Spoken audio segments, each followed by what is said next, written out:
오늘 내용은 히브리서 3장 1절에서 6절입니다. 우리 한 절씩 돌아가면서 읽죠. 그러므로 함께 하늘의 부르심을 받은 거룩한 형제들아, 우리가 믿는 도리의 사도이시며 대제사장이신 예수를 깊이 생각하라. 그는 자기를 세우신 이에게 신실하시기를 모세가 하나님의 온 집에서 한 것과 같이 하셨으니 그는 모세보다 더욱 영광을 받을 만한 것이 마치 집 지은 자가 그 집보다 더욱 존귀함 같으니라. 집마다 지은 이가 있으니 만물을 지으신 이는 하나님이시라. 또한 모세는 장래에 말할 것을 증언하기 위하여 하나님의 온 집에서 종으로서 신실하였고 그리스도는 하나님의 집을 맡은 아들로서 그와 같이 하셨으니 우리가 소망의 확신과 자랑을 끝까지 굳게 잡고 있으면 우리는 그의 집이라. 아멘.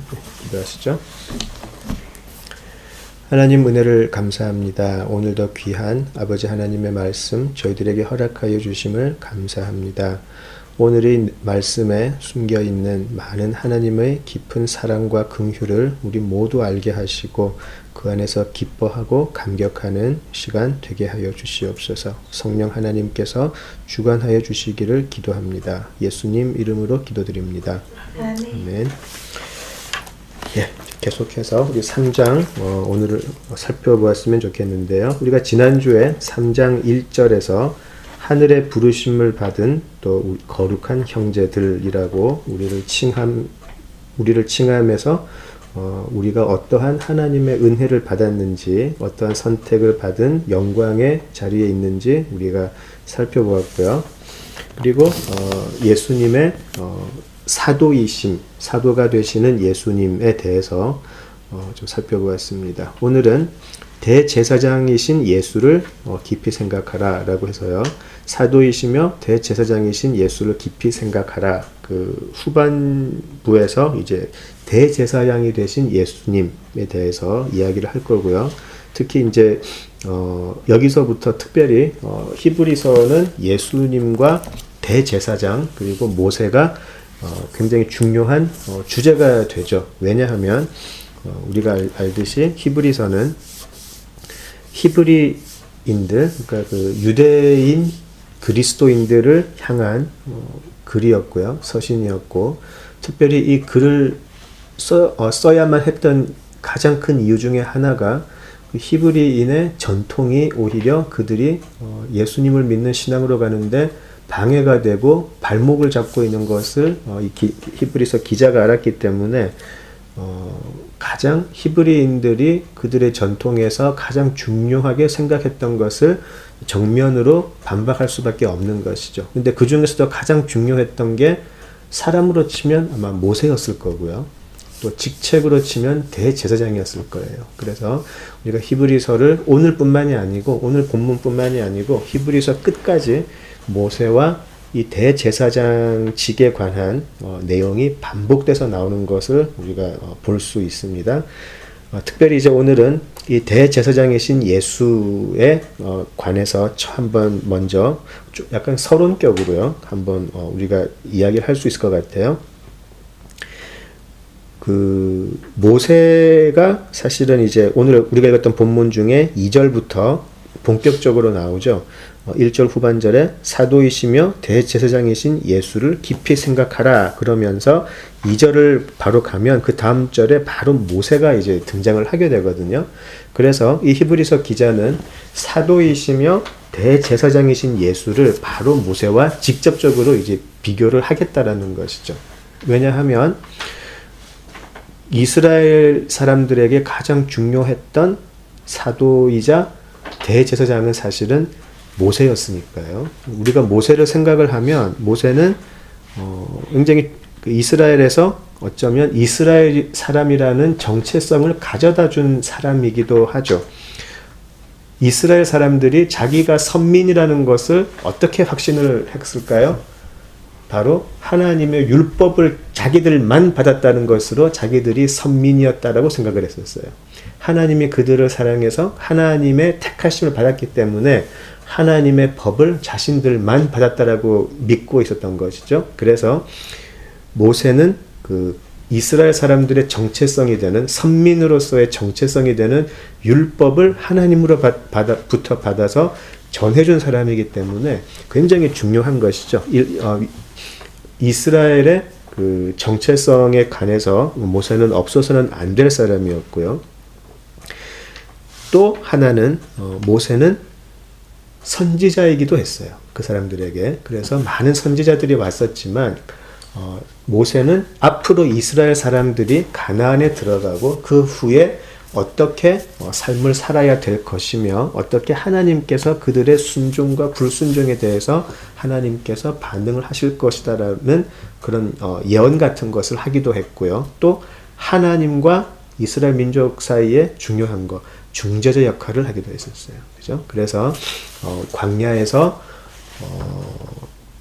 이스라엘 사람들이 죄를 짓고 하나님의 진노를 샀을 때 모세가 중재자 역할도 많이 했었고요. 또한 사도로서 우리가 지난주에 사도라고 할 때 보내심을 받은 자라는 뜻이 가장 중요하다고 했는데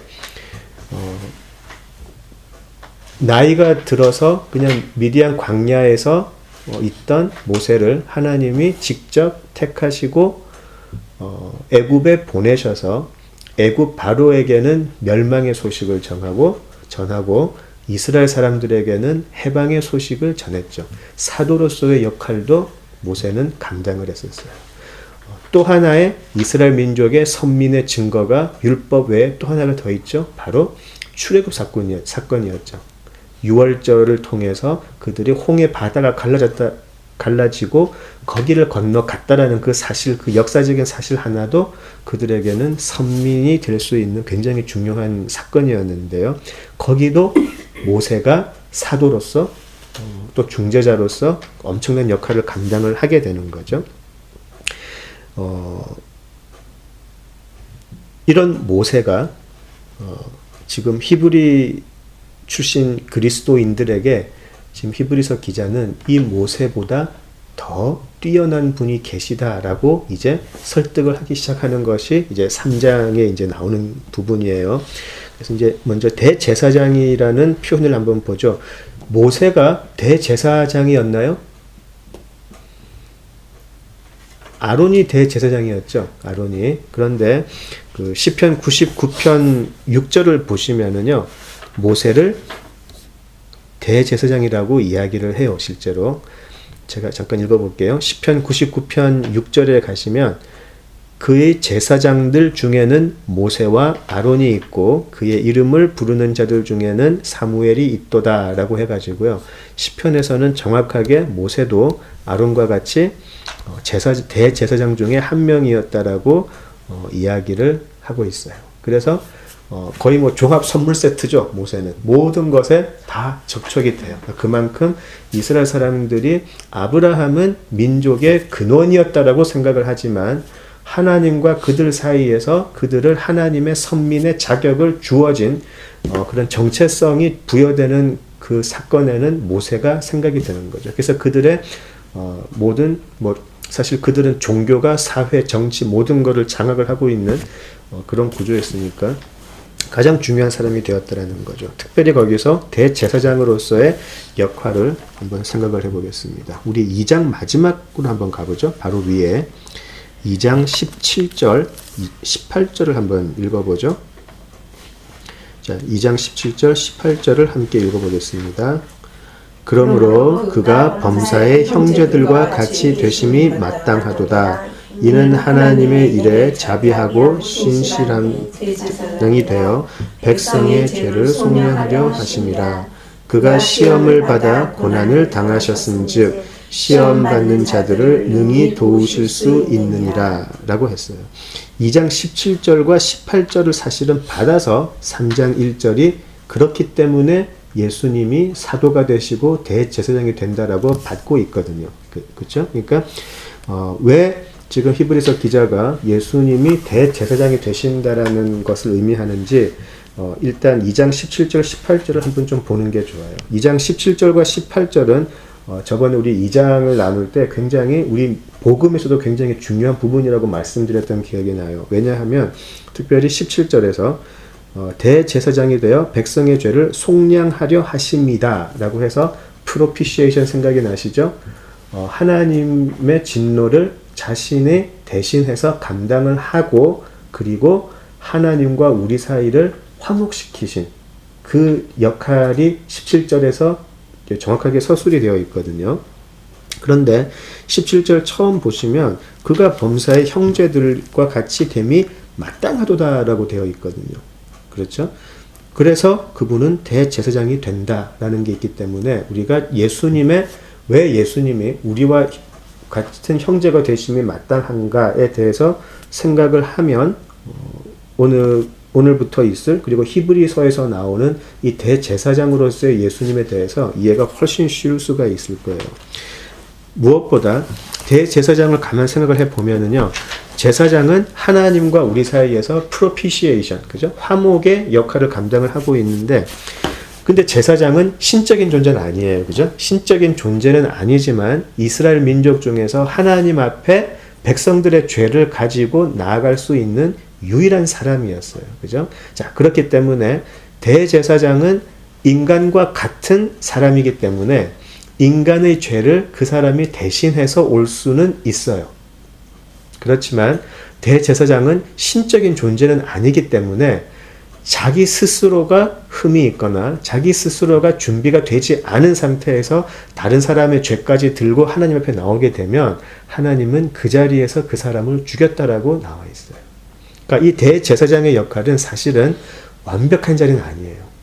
그렇다면 인간의 모든 죄악을 완벽하게 대신할 수 있고, 그러나 하나님 앞에서 멸망받지 않고 하나님의 긍휼을 얻어낼 수 있는 존재가 되어야 한다면 누가 될 수 있겠는가? 그게 아까 우리가 2장에서 살펴보았던 내용인데, 하나님이 되시는 삼위일체의 이격 하나님이시죠. 이제 두 번째 위격이 되시는 성자 하나님이 완벽한 신성을 가지고 오셔서 혈과 육을 입어서 또 완벽한 사람이 되셨어야 돼요. 이것이 이제 기독론이죠. 그래서 이 인자, 하나님의 사람은, 이 인자로서 오시는 하나님의 사람은 100% 신격을 가지셨지만 또 100% 인격을 가지셔야만 됐었어요. 예수님이 이제 승천하시고 난 후에 많은 초대교회 사람들이 이 부분에서 많이 걸려 넘어졌고요. 많은 이단들이 여기서 기독교를 공격하기 시작했죠. 예수는 사람 중에서 가장 위대한 사람이었다. 그러나 신은 아니었다. 라고 공격을 하기도 했고요. 어떤 사람들은 하나님이 오셨는데 인간의 몸을 잠시 환영처럼 이렇게 고스트처럼 빌려서 왔지만 다시 제자리로 돌아가신 것이다 라고 해서 또 인간이 되심을 부정하는 사람들도 있었고요. 우리가 주일학교 때 잘못 배운 사람 반, 하나님 반, 50대 50 그런 경우도 있고요. 절대 그렇지 않아요. 그렇게 우리가 예수님을 보기 시작하면은 우리의 죄가 완벽하게 하나님 앞에서 대속되고 화목하게 될 수가 없어지게 돼요. 자, 그렇기 때문에 예수님은 혈과 육을 입어서 오신 이격 하나님이 되셔야만 돼요. 그래야 하나님의 사랑과 하나님의 공의를 완벽하게 대신하실 수가 있는 것이죠. 자, 그래서 2장 18절을 보시면 그가 시험을 받아 고난을 당하셨은즉 시험 받는 자들을 능히 도우실 수 있느니라 라고 해가지고요. 예수님이 우리 인간에 대해서 아무런 동정이나 아무런 이해 없이 그저 우리의 죄를 지우개로 지워주신 게 아니라는 거죠. 인간과 똑같이 되셔서 우리가 받고 있을 인간으로서의 고통, 또 인간으로서의 어떤 유혹, 인간으로서의 어떤 죄악의 그런 아픔들을 느끼셨다라는 거죠. 이해하신다는 거죠. 우리 히브리서 5장 한번 가보죠. 지난주에 읽었던 것 같은데요. 5장 14절, 16절, 5장 잠깐만요. 14절이 아니고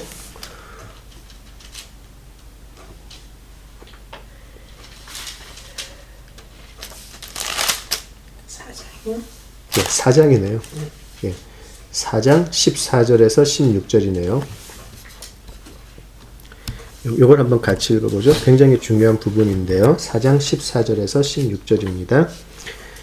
그러므로 우리에게 큰 대제사장이 계시니 승천하시니 곧 하나님의 아들 예수시라. 우리가 믿는 도리를 굳게 잡을지어다. 우리에게 있는 대제사장은 우리의 연약함을 동정하지 못하실 리가 아니요 모든 일에 우리와 똑같이 시험을 받으신 이로되 죄는 없으시니라. 그러므로 우리는 긍휼하심을 받고 때를 따라 돕는 은혜를 얻기 위하여 은혜의 보좌 앞에 담대히 나아갈 것이니라. 아멘. 예, 굉장히 우리가 힘이 들고 지치고 할 때 사실 우리가 히브리서 4장 14절에서 16절 이야기를 많이 하죠. 그런 경험이 있으신지 모르겠어요. 굉장히 이제 우리 각자가 우리들의 삶 속에서 힘든 일이 있죠. 근데 어떤 경우는 그런 힘든 일들을 뭐 가족 안에서 나누기도 하고 또 뭐 성경 공부나 기도 모임 가서 내놓고 이렇게 나누기도 하고 함께 기도하면서 힘을 얻기도 하는데 때때로 아니면 아주 자주 남하고는 도저히 나눌 수 없는 그런 아픔. 그러니까 일단 말로 하기조차 어려운 이걸 도대체 어떻게 말을 해야 될까라고 할 수도 없을 만큼 그런 아픔들 그리고 내가 이걸 아무리 나눈다고 해도 저 사람은 도저히 내 아픔이나 나의 힘듦을 이해하는 척은 하겠지만 도저히 못 알아줄 것 같은 그런 때가 있잖아요, 사실. 저도 있고요. 우리 김 권사님이나 남궁은 자매나 다 있을 거예요. 그런 아픔들이. 그리고 그럴 때 기도할 때 그런 경험 있으신지 모르겠어요. 그런 것들이 하나하나 해결이 돼서 받는 감격보다 딱 그렇게 기도를 할 때 내가 다 안다라는 그런 느낌을 받았을 때가 더 감격스럽지 않으시던가요? 그냥 어떤 나의 많은 아픔이나 나의 많은 그런 간구들에 대해서 하나님이 일일이 답하시는 것보다 내가 다 알고 있다라고 하는 그것 자체로 감격스러울 때가 얼마나 많아요. 김 권사님은 훨씬 더 그런 경험이 많으실 것 같아요. 그냥 그거 하나가 우리를 하여금 한 번씩 진짜 요즘 쓰는 말로 폭풍 오열 그렇게 우리를 가져갈 때가 얼마나 많이 있었어요. 저도 그럴 때가 굉장히 많이 있었어요. 그냥 해결이 돼서도 아니고 그냥 하나님이 알아주신다라는 그 사실 하나만으로 감당할 수 없는 그런 감격이 오는 거죠. 그렇다고 해서 눈 뜨고 해결된 것도 아니지만 하나님이 아신다라고 하니까 때때로 어떤 뭐 성령의 은사를 받았다라고 하시는 분하고 기도할 때 갑자기 남들은 모르는 이야기를 하면서 그때 내가 네 기도를 듣고 있었다. 그거 하나로 완전히 무너진 적이 얼마나 많이 있어요. 그죠? 예수님이 우리와 같은 인간이 되셨기 때문에 그런 우리들의 삶의 모든 아픔들을 너 왜 바보같이 그때 그런 생각했어? 너 왜 바보같이 그때 마음을 굳게 정하지 못했어? 너 왜 바보같이 그때 그런 행동을 했어? 라고 하시는 게 아니고 긍휼히 여겨주신다는 거예요. 그래, 그때 네가 너무 아팠지. 그때 네가 남들한테 말하지 못할 정도로 너무너무 가슴이 찢어지고 그랬지. 그때 도저히 네 마음, 아픈 마음을 나눌 수 있는 사람 하나 찾을 수가 없었지. 그때 너무나 절망스러웠지. 다 아신다는 거죠. 그 아픔을 가지고 하나님 앞에 가주신다는 거죠. 그게 진정한 대제사장이라는 거죠. 그냥 예수님께서 기계적으로 속류성제는 이런 아픔이 있으니까 하나님 오늘 이런 기도했으니까 받아주세요. 이렇게 기계적으로 하시는 분이 아니고 예수님은 우리의 그런 아픔이나 마음이나 간구들을 그대로 같은 마음으로 받으셔서 하나님 앞에 속류성제는 너무나 바보 같고 그렇지만 제가 그래도 하나님 얘가 지금 너무나 가슴이 아프게 하나님 앞에 회개하는데 하나님 저 녀석의 죄를 용서해 주세요. 쟤도 그러고 싶지 않았을 텐데 너무 약하잖아요. 그렇게 기도를 해 주신다라는 거죠. 예수님이. 그게 예수님이 해 주시는 대제사장의 중재예요. 그냥 너는 이런 죄를 지었으니까 너는 양 한 마리 갖고 와서 이런 식의 중재가 아니라는 거죠. 그게 대제사장이에요. 그런데 예수님이 만약에 죄가 있다면 인간으로서의 대제사장처럼 죄가 있었다면 하나님께서 어떻게 반응을 하시나요? 대제사장들은 그냥 죽여버렸어요. 너나 잘해. 그리고 그 사람을 그냥 없애버리는 거예요. 너는 이거를 감당할 자격도 없고 네 자신부터가 나 앞에 순결하지 못해. 그리고 이 대제사장은 사람들의 죄를 중재하기는커녕 자기 자신의 죄도 감당하지 못한 상태에서 그 수많은 이스라엘 민족의 죄를 자기가 다 안아버렸으니까 그냥 죽어버리는 거죠. 그러나 예수님께서는 완벽하신 하나님의 아들이시고 완벽하신 하나님이시기 때문에 그 인간의 모든 죄악과 아픔들을 그 아픈 채로 감당을 해주시겠다는 것이죠. 우리가 예수님을 생각을 할 때에 대제사장적인 예수 그리스도가 나하고 무슨 상관이 있을까? 같이 아파하세요. 그리고 이해해 주세요. 그때 네가 이런 행동을 했었을 때, 또 이런 생각을 했었을 때 죄는 맞지만 네가 왜 그렇게 했어야 됐는지 내가 이해는 하지. 예수님께서. 그래서 우리가 예수님이 사랑이시다라는 생각을 할 때 우리가 때때로 우리 믿음을 너무나 좀 어둡고 좀 채찍질하는 그런 식으로 받아들일 수가 있는데 예수님은 우리 앞에 그렇게 다가오시진 않아요. 우리의 죄가 중하지만 우리가 진정 예수님을 만나고 진정 예수님의 은혜에 감화되고 진정 예수님의 은혜에 우리가 맡길 때에 우리의 죄 때문에 우리를 멸망시키지 않으시는 분이라는 거죠. 멸망시키실 분이라면 예수님은 그냥 심판자로 오셨을 거예요. 구속자로 오시진 않죠. 이제 세상이 마지막이 될 때, 언제인지 모르죠. 온 세상이 마지막이 될 그때에는 예수님은 분명히 심판자로 계실 거예요. 그때는 우리는 더 이상 변명할 여지는 없어요. 그때는 심판자로 우리 앞에 서 계실 거예요. 그러나 십자가의 예수님은 우리를 구속해 주시기 위해서 우리의 대속자로 오셨거든요. 그렇기 때문에 우리가 기도할 때에 예수님 앞에 회개의 기도를 드리고 또 우리의 아픔을 이야기하면 예수님은 내가 다 안다라고 얘기해 주시는 거예요. 그리고 네 아픔 있는 그대로 내가 아버지 하나님 앞에 같이 기도해 줄게라고 하시는 거죠. 그게 대제사장이에요. 우리가 요한복음에서 대제사장적인 기도를 우리 공부했었죠? 한 달 동안 몇 주 동안 했던 것 같은데 그게 대제사장적 기도인 것이죠. 하나님, 내가 이제 이 무지한 자들에게 와서 하나님께서 주신 것을 가르치고 하나님께서 택하신 이 양들에게 와서 이들에게 아버지의 그 꼴을 먹였는데 이제 내가 아버지께로 가야 됩니다. 그런데 가려고 하니까 너무 가슴이 아픕니다. 내가 가고 나면 얘들 어떻게 하나요? 하나님, 아버지가 내 안에 계셨던 것처럼 얘들과도 함께 해주셔서 이 양들을 돌봐 주세요. 라고 하는 게 대제사장적인 기도잖아요. 그런 대제사장적인 역할을 예수님이 하신다는 것이죠. 물론 모세도 그런 마음으로 자기 민족에 대해서 중재자 역할을 했죠. 내 이름을 생명책에서 지워버리실지언정 이 사람들을 멸망치 않게 해주소서라고 그런 예수님과 같은 기도를 하기는 했어요. 그런데 다른 게 하나 있죠. 모세는 그게 가능하지가 않았어요. 결코 모세는 이스라엘의 대속자는 될 수는 없었어요. 예수님과 모세의 차이죠. 그러나 예수님은 완벽한 대속자까지 될 수가 있었어요. 그게 예수님이 바랬던 것이고요. 예수님이 오셨던 이야기가 되는 것이죠. 우리가 방금 읽었던 4장 16절 부분에 그러므로 우리는 긍휼하심을 받고 라고 되어 있잖아요. 이 긍휼이 하나님과 우리 사이에 중재자 되는 예수님을 너무나 잘 나타내는 단어라고 생각이 돼요. 예수님이 없었다면 우리는 하나님 앞에 하나님 우리를 긍휼히 여겨 주시옵소서라는 그 기도를 할 수가 없게 돼요.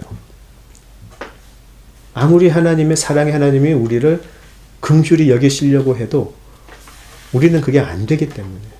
그런데 예수님이 계셨기 때문에 우리는 하나님 앞에 당당하게 하나님 우리를 긍휼히 여겨 주시옵소서라고 할 수가 있는 것이죠. 그리고 거기에 그치지 않고 뻔뻔스럽게도 은혜를 얻기 위해 은혜의 보좌까지 우리는 나아갈 수 있다는 거예요. 너무나 놀라운 사건인 것이죠. 사실 너무나 놀라운 사실이죠. 이것이 관념적인 것이 아니라 히브리 사람, 이 당시 히브리 그리스도인들에게 지금까지 너희들이 믿고 있던 그 모든 전통에 근거한 믿음을 버리라라고 하는 굉장히 현실적인 지금 요구의 증거예요, 이게. 너희들 이제는 더 이상 인간의 대제사장들을 통해서 니들이 그 대제사장들에게 뭐 재물을 가지고 가서 니들의 죄를 이런 거 이제는 다 집어치우라라는 것이죠. 그들에게는 이게 너무나 현실적인 일이었었어요. 그냥 나가라는 거예요. 왜 니들이 갈 때마다 화목 재물을 사고 무슨 동물을 죽이고 그 피를 뿌리고 왜 또 대제사장한테 나아가서 그 용서의 확신을 받고 이제는 하지 말라는 거예요. 이게 지금 이 편지를 받는 히브리 그리스도인들한테는 너무나 현실적인 문제였어요. 너무나 현실적인 문제였어요. 자, 그런데 벌써 시간이 이렇게 갔네. 네, 지금 서론했거든요, 사실. 예. 예. 이제 2절 한번 가볼게요. 그는 자기를 3장 2절 오늘 본문인데요. 그는 자기를 세우신 이에게 신실하시기를 모세가 하나님의 온 집에서 한 것과 같이 하셨으니 라고 되어 있거든요. 2절에서 6절을요. 제가 영어로 읽는데 굉장히 미묘한 차이인데 엄청난 차이를 말이 되나? 미묘한 차이인데 엄청난 차이를 좀 발견을 했는데 한번 좀 나눠보죠. 제가 지금 우리 예배 시간이 바뀌고 나서 지금 시간이 되게 헷갈려요. 지금 보통 우리가 10시에 시작을 했죠. 예. 예, 오케이. 더 해도 되는 거네요, 지금. 시계 보니까. 예. 2절을 제가 영어로 한번 볼게요. 3장 2절을 보시면은요. 자, He was faithful to the one who appointed him, just as Moses was faithful in all God's house. 라고 되어 있고요. 그게 우리 한글 번역으로 보시면 자기를 세우신 이에게 신실하신 분은 예수님이시죠. 그죠? 자기를 세우신 이에게 그분에 대해서 신실하신 분은 예수님이었고요. 모세는 하나님의 집에서 신실했어요. 그죠? 그냥 비슷한 말 같죠. 그죠? 근데 이제 영어로 보면 이게 이제 대상이 조금 더 확실하게 나오는데요. 이 2절과 3절에서 예수님은 하나님께 대해서, 그죠? 페이스 딱 대해서 인격과 인격에 대해서 신실하셨고요. 모세는 그의 집 안에서 신실하였다라고 해서 조금 미묘한 차이가 있는데요. 이게 조금 있다가 5절, 6절로 가면 엄청난 차이로 바뀌어요. 이걸 한번 추적을 좀 한번 해보죠. 한글 번역에서는 조금 보기가 어려운데요. 한번 이것을 한번 좀 추적을 해봤으면 좋을 것 같아요. 자, 우리 3절 가보죠. 계속 읽어보죠. 그는 모세보다 더욱 영광을 받을 만한 것이라고 해서요. 자, 이 말을 했었을 때도 많은 히브리인들이 열받았을 거예요. 그리스도인들이 아니었다면 어떻게 모세보다 그 죄인 예수가 더 위대하다 그러나, 자, 그는 모세보다 더욱 영광을 받을 만한 것이 마치 집 지은 자가 그 집보다 더욱 존귀함 같으니라. 집마다 지은 이가 있으니 만물을 지으신 이는 하나님이시라 라고 해서요. 좀 당연한 말이죠. 집을 지은 것이 좋지만 그 집을 지은 하우스 빌더가 사실은 더 영광을 받아야 된다. 이제 그런 논리인데요. 자, 그렇다면 그 하우스 빌더는 하나님이고요. 그리고 그 집은 누구죠? 6절을 가시면 6절 마지막 부분이 우리는 그의 집이라 라고 해서 집이라는 것은 우리고요. 그 하우스 빌더, 그 집을 지으신 분은 하나님이시다 라고 되어 있어요. 자, 그런데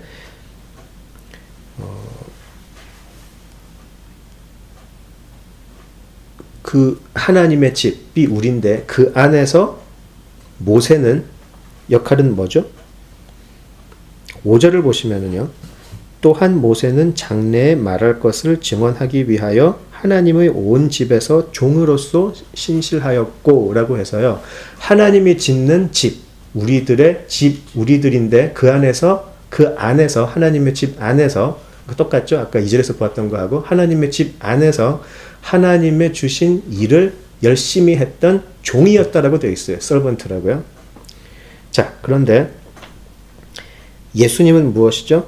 6절 그리스도는 하나님의 집을 맡은 아들로서라고 되어 있어요. 또 한번 영어로 볼까요? 5절은요. 굉장히 미세한 차이인데 엄청난 차이가 있어요. 이건 약간 좀 영어의 묘미 같아요. 한국말로는 좀 그런데 영어를 보시면은요. 5절 Moses was faithful in all God's house as a servant라고 돼가지고요. Moses was faithful in all God's house라고 되어 있죠. 예.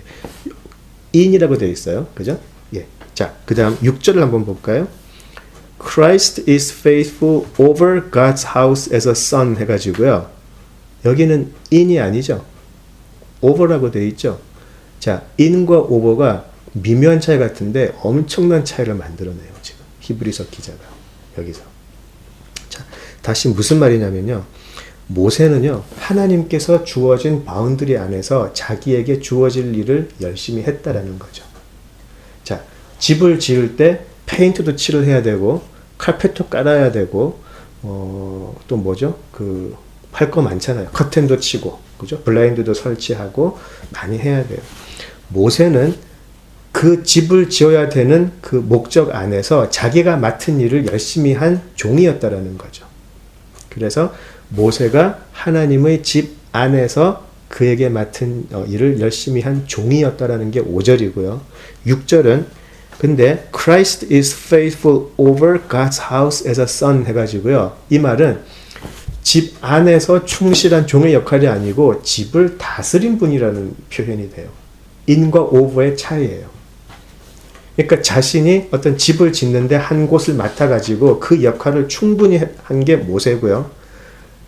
그리스도는 이 집 전체를 관할하는 사람이었다라는 거예요. 굉장히 in과 over의 차이인데 엄청난 차이를 지금 만들어내고 있어요. 그죠? 자, 다시 말씀을 드리면 이스라엘은요. 지금까지 종을 믿고 따르면서 그 종한테 자신들의 모든 자존심과 정체성을 맡기고 있었어요. 그런데 종은 뭐죠?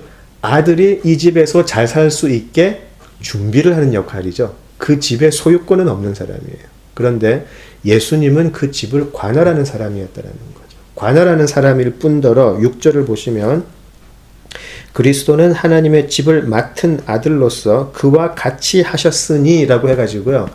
예수님은 뭐죠? 같은 하우스 빌더라는 거예요. 하나님과. 하나님의 집을 관할하시면서 아버지와 함께 집을 지어가는 자라는 거죠. 모세는 그에게 맡겨진 일을 충실하게 누구보다도 잘 감당해낸 종이었고 예수님은 아들로서 그 집의 주인이 되며 또한 그 집을 아버지와 함께 지어가는 자라는 거죠. 이 차이는 어마어마한 차이가 되는 거예요. 그래서 지금도 예수님은 우리 하나님의 집을 지어가고 계세요. 지금도 그것을 우리가 또 뭐 성화라는 것으로 이제 해석을 하게 되는데 예수님께서 우리에게 들어오셔서 우리를 하나님의 집으로 지금 또 만들어가고 계세요. 자, 그럴 때에 6절 후반 우리가 소망의 확신과 자랑을 끝까지 굳게 잡고 있으면 우리는 그의 집이라 라고 해가지고요. 이 집이 완성될 때까지 우리가 해야 될 일은 무엇인가요? 아들 되는 그 예수님을 향한 확신, 소망의 확신, 그리고 그 복음의 자랑을 끝까지 끝까지 굳게 잡고 있는 것, 이거예요. 이게 우리의 역할인 거죠. 그러면 우리는 예수님과 함께 같은 상속자가 된다는 거죠. 그러니까 지금 히브리서 기자는 사실 이 히브리 그리스도인들에게 엄청난 일을 지금 이야기해 주고 있는 거예요. 어쩌면 모세도 어쩌면은 아니죠. 모세는 우리를 하나님의 집으로서 되기 위해 준비의 역할을 하고 있었어요. 종으로서. 그리고 그는 손가락으로 계속해서 이 집의 주인이 누구인가, 언제 올 건가, 어떻게 올 건가를 계속 가리키고 있었다는 거죠. 그죠? 자, 그렇다면 사람들은 손가락이 가리키는 곳을 봐야 되는데 이스라엘 사람들은 지금까지 이 손가락을 섬겨왔다라는 거예요. 우리한테 이 손가락이 있어. 우리 손가락은 다른 민족하고는 다른 손가락이야. 자랑했다는 거죠.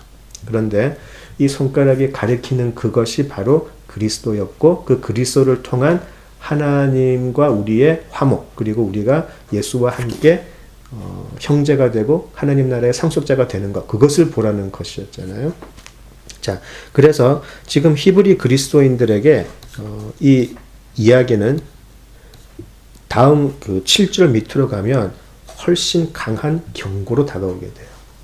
계속해서 너희들이 자꾸 손가락만 보고 있으면 너희들은 배교의 길로 가게 되는 것이다라는 강력한 경고를 해요.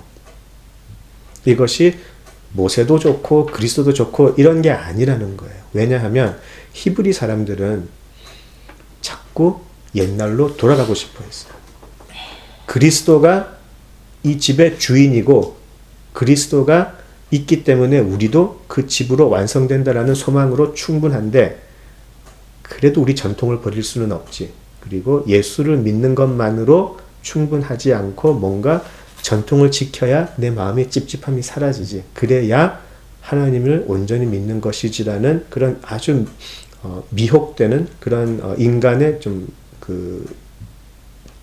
정서라 그럴까요? 뭐라 그럴까요? 어쨌든 그 인간의 뭔가 불충분하다고 느끼는 그것을 파고드는 것에 넘어가더라는 거죠. 그런데 그게 인간이니까 약하니까 뭐 또 이스라엘 민족이니까 내 전통도 따라가는 것도 좋지 이렇게 간단한 문제는 아니에요.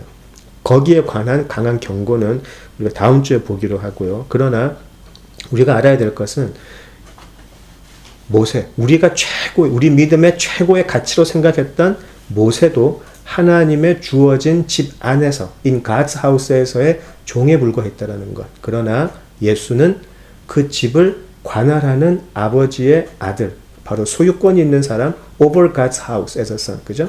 하나님의 집을 관할하는 주인이었고, 그리고 하나님과 함께 그 집을 지어가는 하우스 빌더라는 것이죠. 자, 그렇다면 어떤 대제사장한테 우리의 삶을 맡기겠냐라는 거죠. 종이 되는 모세에게 우리의 모든 인생의 자존심, 우리 인생의 소망, 우리 인생의 모든 것을 걸겠나? 아니면 그리스도에게 우리의 모든 것을 걸겠나? 그것을 지금 물어보는 거죠. 우리가 믿으면서도 자꾸 예수로 부족하다는 것을 우리 스스로가 합리화시켜요. 믿음도 있지만 또 현실은 그렇지 않잖아? 이런 식으로 해가지고요. 우리가 자꾸 다른 것에 의지하려고 그래요. 다른 사람들에게 의지하려는 그런 마음들, 이 세상에서 가져다주는 다른 것에 우리가 의지하려고 하는 그런 마음들이 있어요. 전부 다 손가락을 따라가는 거죠. 그러나 지금 다음 주에 보겠지만 그런 것들은 하나님의 예수로 나는 충분하지 않다라는 것을 말하는 것이기 때문에 엄청난 하나님과 등을 지는 그 자리에 서게 되는 결과를 낳게 되는 거예요. 우리가 우리의 대제사장 되시는 예수로 충분합니다라고 말할 수 있는 그 자리로 계속해서 우리 6절에서 말하듯이 끝까지 굳게 잡아야 될 필요가 바로 여기에 있는 거지. 야고보서에 가면 하나님의 은혜를 받지 못하는 사람에 대한 경고가 있는 것을 기억을 하실 거예요. 너무 요동쳐서 도대체 마음에 정함이 없는 자 하나님 앞에 은혜 받을 생각도 하지 말라라고 나와 있어요. 똑같은 것이에요. 우리의 소망과 우리의 믿음이 확고해져서 그 믿음을 끝까지 확고하게 붙잡고 있을 때에 예수님은 우리들을 하나님의 집으로 완성시켜 주실 거예요. 그 소망이 필요하다는 거죠. 오직 예수로 충분합니다라고 하는 그 고백, 그리고 그렇게 살아감, 그것이 가장 중요할 것 같습니다. 예, 우리 오늘은 여기까지 하죠. 기도하시겠습니다. 아버지 하나님, 예수님에 대해서 우리가 다 알았다고 생각을 했지만 알면 알수록 예수님의 은혜, 또 예수님의 긍휼, 예수님의 대제사장 되심, 이런 모든 것들이 참으로 깊고 오묘합니다. 머릿속에 알게 되는 새로운 예수님의 모습들, 예수님의 역할, 또 예수님의 존재. 하나님, 우리들의 삶 속에서 담대함으로 또 우리들의 삶 속에서 큰 믿음으로 나타날 수 있게 하시고 예수로 충분하다라고 고백하며 그 고백이 진실된 삶으로 나올 수 있도록 우리를 이끌어 주시옵소서. 우리가 그리할 때에 확고한 소망과 믿음을 붙잡고 살아갈 때에 하나님의 집으로 온전히 완성될 수 있을 줄을 믿고 또 소망합니다. 예수님 이름으로 기도드립니다. 아멘.